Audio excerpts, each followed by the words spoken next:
se llama antes, ¿vale? Bien grande para que se vea al final. Aquesta és una de la desena de jocs que Killing Mac ofereix durant el seu espectacle. Poc més d'una hora de màgia i humor on hi apareixen animals i fins i tot foc.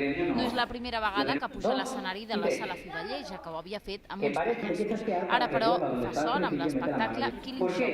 Doncs és un espectacle en el que surten animals, surten jocs amb foc, hi ha una noia trencada per la meitat, és màgia bastant clàssica i hi ha una base dels espectacles anteriors, però sí que han influït 2 o 3 jocs nous perquè la gent que ja està acostumada a veure'm doncs comenci a veure la nova temporada de jocs i no tenen preparats. El públic familiar va gaudir de valent amb els jocs que anava fent amb els Reis Comuns de Reis Vallès i ara que es troba fora de l'any,